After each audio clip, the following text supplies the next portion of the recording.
Hello everyone, Attack Power here with another DLC update for the Normandy tribute here coming up soon. This is number 5, and our 2 today are the 7th Armored Division Desert Rats and the 9th Panzer Division. If you guys enjoy these, please make sure to hit that like button, subscribe for more Steel Division 2 content, and consider checking out that Patreon down below. It really helps out the channel, and thank you to everyone who has supported in the past and is supporting now. Let's get rolling here. So, Tribute to Normandy 44 versus number 5. First, we have the 7th Armored Division, a new Commonwealth Armored Division here that we see from the Africa Corps, essentially. I mean, from the African campaign that moved through a lot of the different battles in World War II. So its origins can be being a cavalry division back in Egypt in the mid-30s. 7th Armored Division, including its iconic mouse insignia, became known as such from 1940 onwards. Following several years of hard fighting in North African deserts in Tobruk and El Alamein. Under Montgomery's command, Desert Rats fought all the way to Tunisia and after a brief spell in Italy before returning to the United Kingdom to be reformed and refitted. The 7th Armored Division from the start was envisioned to be a breakthrough division. It intended to exploit any weakness in the enemy's front and get through, wreaking havoc in the rear. To reflect this purpose, the 7th Armored has entirely been equipped with the new Cromwell tanks. Interesting. Usually restricted to recon elements, these vehicles sport the same gun as the 75mm Churchill with very thin armor. What it loses in protection, it gains in speed. Okay, so I'm trying to remember exactly which 75mm the Churchill has, because there's different versions of the 75mm. Is this... This isn't the 6-pounder one. No, this would be the, like... Isn't it the same gun the Cromwell always has? No, I must be misremembering. Because they're saying it's new. And they're saying it as if it has a better gun. It has very thin armor, which means it'll move really fast. Okay, interesting. Essentially, it's kind of just like... It feels like it's just doubling down on the strength of the Cromwell to start. Like, the Cromwell's armor was never its strength. It's its speed. So you're just getting even more speed. And it would appear a slightly better gun. I'm just completely blanking on what the 75mm Churchill gun is. I could have sworn they were the same, but I'm probably wrong. As we mentioned from the previous Versus dev blog, the 7th Armor will be styled close to a light cavalry division, while the Guards Armored is a heavy cavalry division. In the 7th Armored, Cromwell variants were used in the whole gamut of combat roles: combat, recon, command, close support, artillery, observation. It wasn't the only tank type in the division. The formation will also receive Fireflies. All right, well, there you go. The Challenger is not deemed ready for action. Furthermore, the division used Jalopy. I want to say that. Deterred. Stuart 5s in a recon role. That'd be a cool little unit. Not that useful, but cool. I mean, if it has 2 machine guns, actually, it might be okay. Like, if they price it at like 15 points and give it 2 machine guns, it actually probably would be okay, honestly. And if they give it radio, then it could definitely be very usable. Being a breakthrough division, we have emphasized mobility in 7th Armor. It receives more and cheaper recon slots, self-propelled AA, and strong air support. Meanwhile, support and artillery slots will be more limited. Yeah, we'll see. Veteran firepower. Another divisional feature was the number of veterans in the 7th Armored. Right. Okay, apparently this is the thing now for the Allies.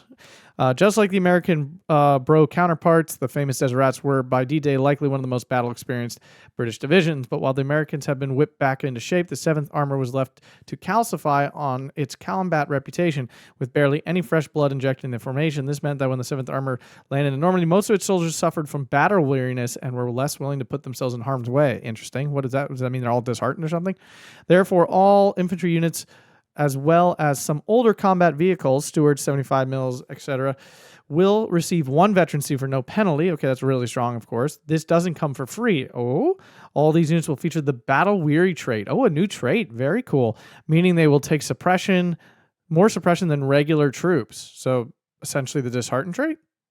But they don't auto fall back either. Not as much as the disheartened trait, but still, units equipped with the newer equipment, such as Cromwell's Fireflies, Sexton, and so on, will not have this trait, but will also lack the veterancy level. Okay, this could actually be really interesting. I'm not gonna lie, I actually think that's kind of cool. The disheartened trait is definitely a negative. But it doesn't make a unit inherently bad, right? A lot of times the auto fallback is actually very useful. Sometimes I kind of wish a lot of units fell back automatically. Because we don't always want that. Sometimes we want them to stand there and like keep a unit revealed or something. But oftentimes you do just kind of want them to retreat for the most part.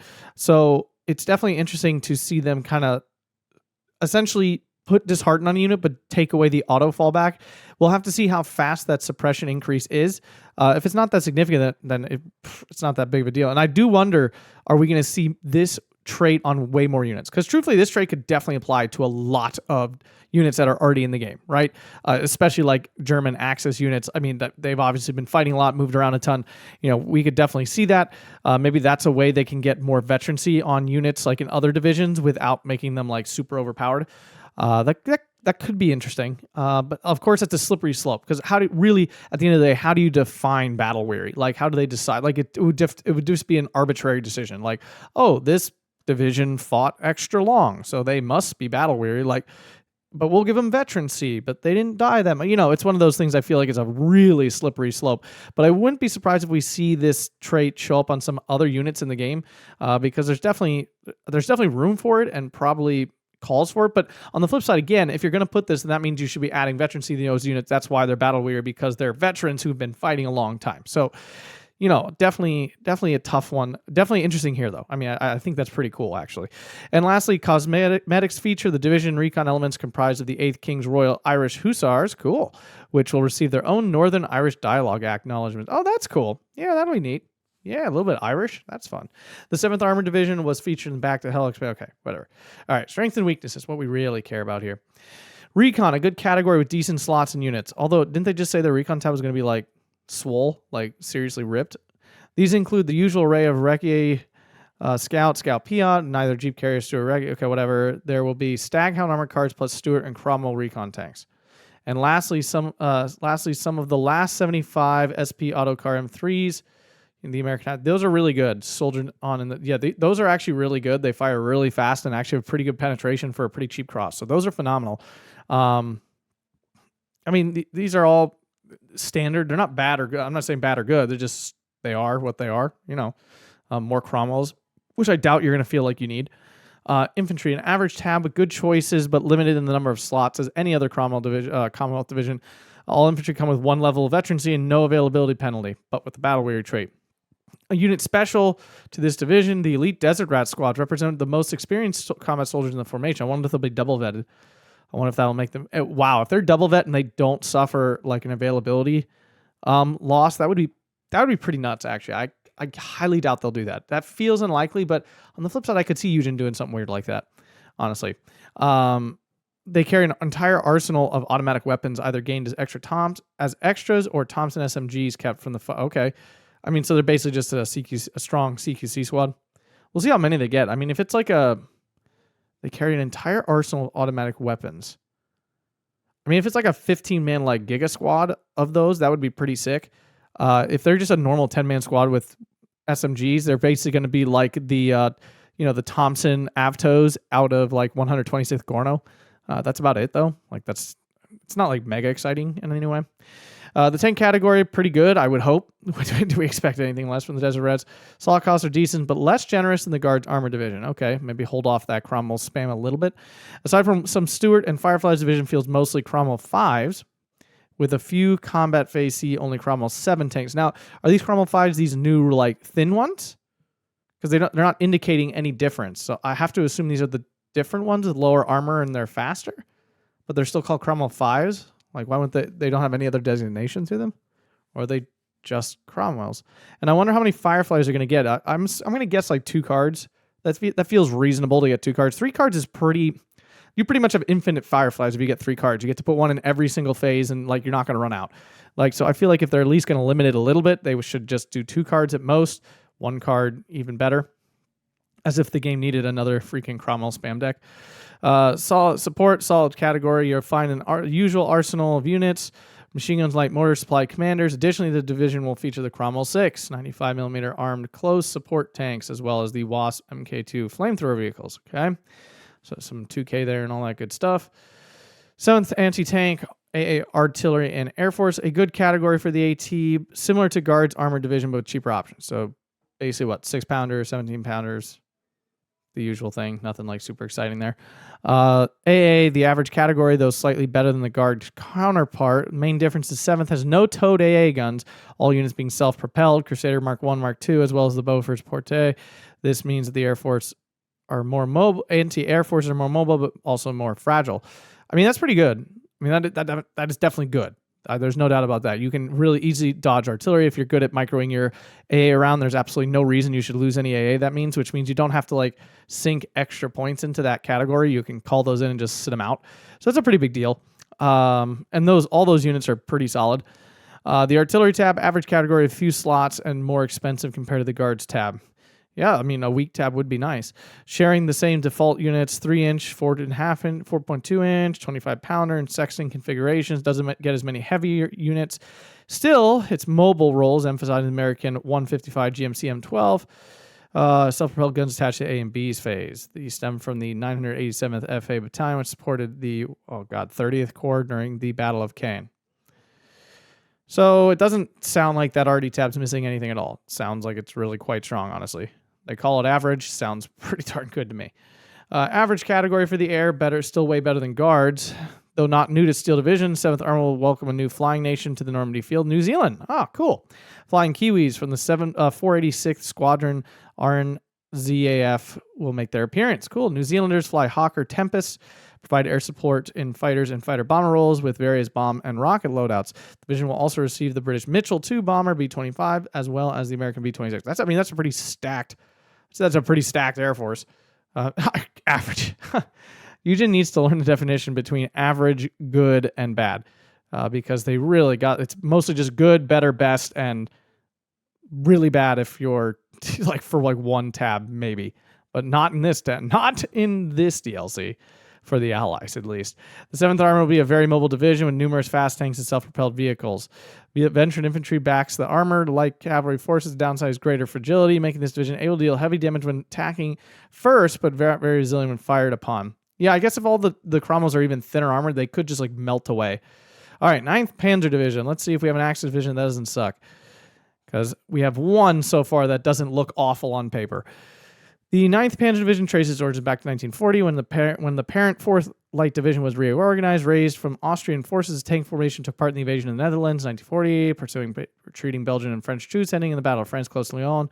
In spring 1941, the Panzer found themselves in the Balkans before moving into Romania. Head of Operation Barbarossa, 9th Panzer took part in various important battles on the Eastern Front from Kiev to Case Blue, and Operation Citadel occurred after the failure of the strategic offensive. After months of heavy fighting in 1944, the division was pulled off the line. Okay, with just 13 tanks remaining. No, that's not a good sign at all, let me tell you that.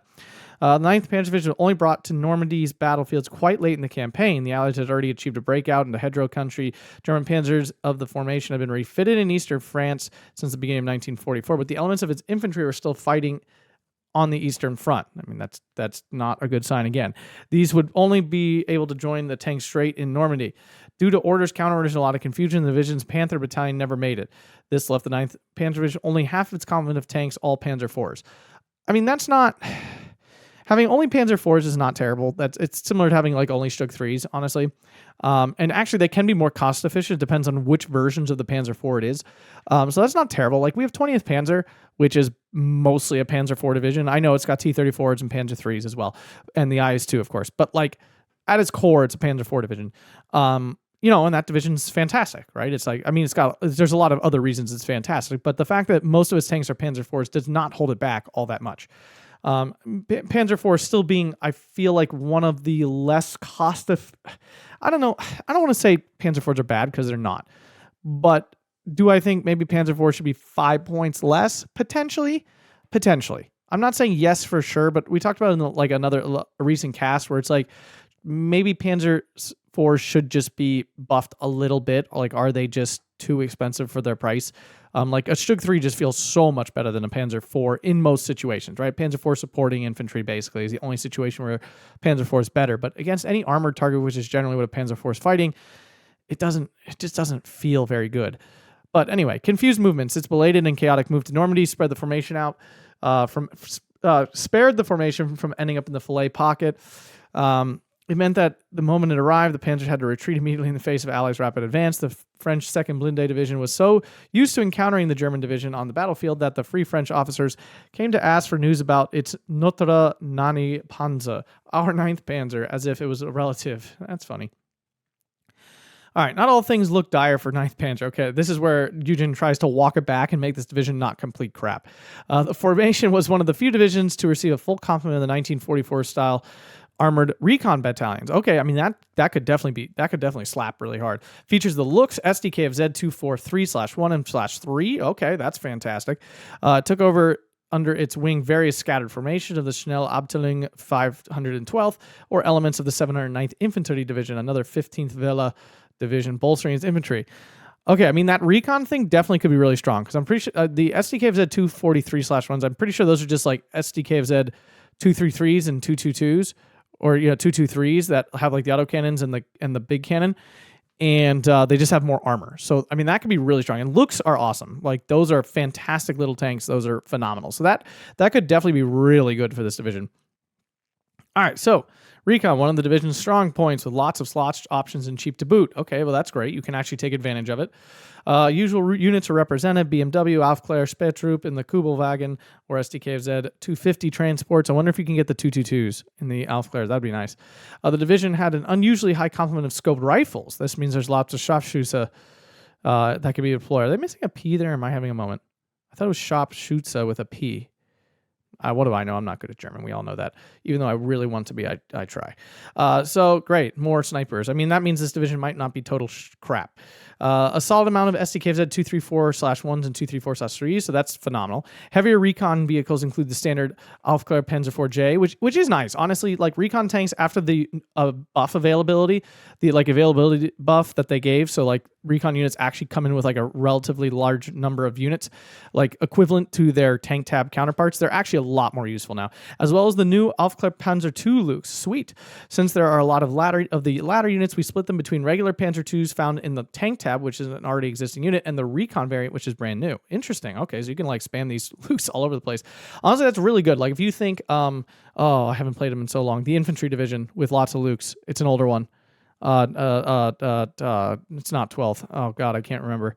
It's got a gray cross. It's a very old division. But it's one of the best things about it is being able to bring 2 cards of Panzer II Lukes, and it's like just phenomenal. 14th Infantry, I got it. 14th Infantry. So this could actually be really fun. A rare unit that will also be deployable in 9th Panzer is the Aufklär Panzer 1C. This was a prototype tank tested but discarded in favor of the Lukes. Over 30 examples had already been built and sent to France. There, they found their way into the Panzer Reserve Corps Recon Battalion, the same formation that commanded 9th Panzer in Normandy. Interesting.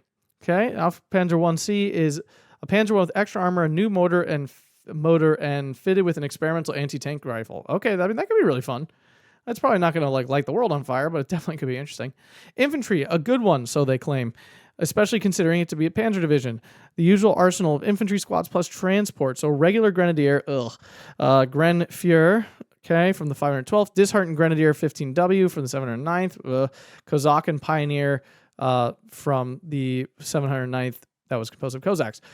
So it says the usual arsenal of infantry squads. So if that means a whole bunch of Panzer Grenadiers, and then you get these light units along with them, like especially specifically the Cossack and Pioneer, which I don't remember how many points. If it's 20, that's phenomenal. That could actually be really solid. If it's just Grenadiers and these Grenadier 15Ws, that's terrible. It's really dependent. I think they mean they will have Panzer Grens in there, and then you get these guys on top of that, which is good. Like, if anytime you can have a mix of cheaper infantry with some more elite infantry, and now Panzer Grens are not elite infantry, but they are double machine gun, relatively heavy, can put out a lot of damage infantry. You know, whenever you have that mix between cheap units and these heavier damaging infantry, it tends to be a good combo. Then if you have any sort of cheap CQC, that's usually really good. So this could be a very good infantry tab. Tank, pretty average for a Panzer division, being close to a mechanized division in terms of slot units and cost. Only has access to the Panzer IV-G and H. Both very okay. So it does have Panzer IV-Gs. Panzer IV-Gs are phenomenal. Being 10 points less, they trade a whole lot more efficiently. They have the same amount of damage. They have lighter armor. Or wait, no, yes, they're the ones with lighter armor, which is like whatever. At 75 millimeters, most things penetrate you anyway, so it's not a big deal. So if you go down to 65 millimeters, you're not really losing out on much. It's a very small decrease in efficiency in terms of their armor loadout. The gun is still equally as dangerous and all that stuff, and being able to save 10 points on those is pretty darn strong. So that's actually pretty good. A single card of 2 veteran Tigers, so double vet Tigers, are available in B. They were fighting with the 9th Panzer, which held off the vanguard of the 2nd Blinde for almost a day. So, I mean, that's nice. nice to have those two. I'm not sure if you take those. You probably do. There's probably some of your only 2K assets, so you kind of have to take them, despite only being 2, and Tigers being a little underwhelming, especially comparatively to like a Panther these days. Still might be pretty good, especially a double vet. They're putting out some okay fire then. Support tab, average category, with usual supporting units like like other Panzer divisions. The formation moves so often that most of its service units never caught up. This means that certain support units normally found will have been nerfed. Well, that sucks. So probably like vet locked or something where you can't bring, that it really sucks if they just like restrict everything really hard in there. Like if you just can't get a lot of machine guns, that's fine. But if you can only get like 1 2K HE unit or something, that could really suck. Or if you can only bring like 2 supply, like logistic trucks, like you only have 2 on a card or something, that would be really painful. If it's just simply you can't bring 3 cards of supply, that's whatever. You don't do that anyway. So that could be really dependent on how painful that little nerf is. Panzer anti-tank, okay.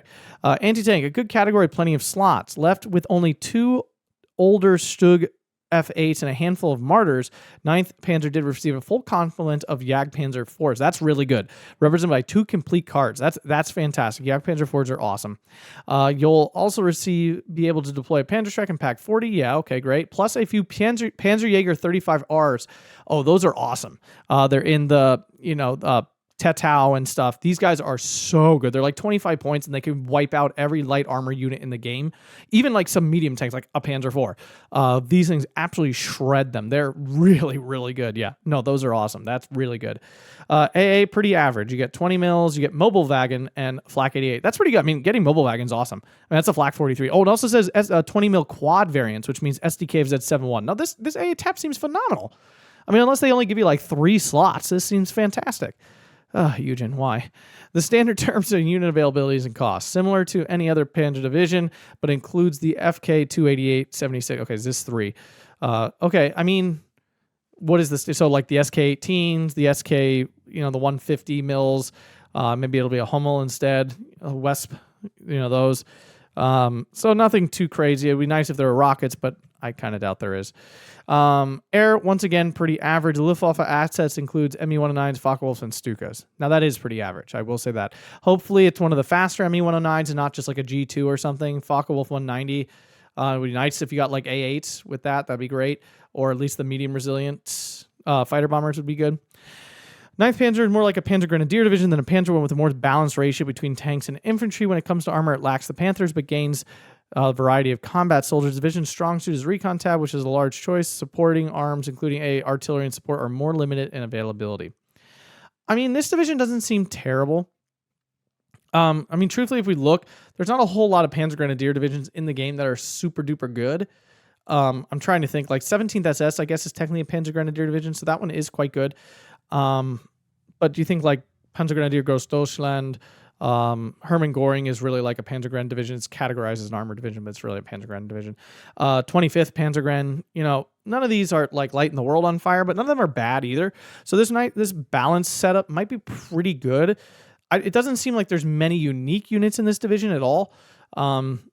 But having like tons of Lukes to spam and a really strong recon, I mean, this might be just like a Vanguard division where you just like pile in recon crap and just go to town on someone. Like you just rush them with that really strong recon tab. It doesn't feel like a division that goes super long really well, but on the flip side, it could just be a really balanced division similar to like 20th, except you have lots of recon stuff, which is really good. Like, don't get me wrong, like think more like 116th Panzer. It could be something like that, but with better infantry and slightly worse tanks. Right, because you don't have any Panthers or anything like that. So definitely like worse tanks, but could be so much better at rushing with its really powerful recon tab and better infantry. So this division could be good. I don't think it's going to be like amazing. Again, it depends on how aggressively they set up the slots and all that kind of stuff. But in terms of its unit composition, it does not seem bad at all. So I would definitely give this one a thumbs up. And 7th looks like a really strong division too. I mean, it just looks like another one of these Commonwealth Cromwell divisions that's just going to be like piling on and probably super hyper efficient to the point of obnoxiousness where you can just call in a million things, have Cromwells over. Now, if the Cromwells have lower armor, it might not be nearly as dangerous. Cromwells don't have amazing armor, but they definitely have enough to get around, like get by. It's their mediocre gun that's the big issue. If this 75 mil Churchill gun is really good, and I'm just like I can't remember exactly how good this one is, then all of a sudden those Cromwells could be really, really dangerous. Not just like a unit that flies by and is just annoyingly in your backlines. It could actually like really fight quite well against heavier armor. Like even like Stugs and stuff, which usually Stug 3s kind of bully Cromwells around pretty good. It could handle those really quite well. So 2 interesting divisions here. Yeah, so I'm excited about this one. These ones could be pretty fun. And if you guys enjoyed this, make sure to hit that like button, subscribe, and consider supporting down on Patreon. Thanks again to all who already do, and I hope you guys all have a fantastic day.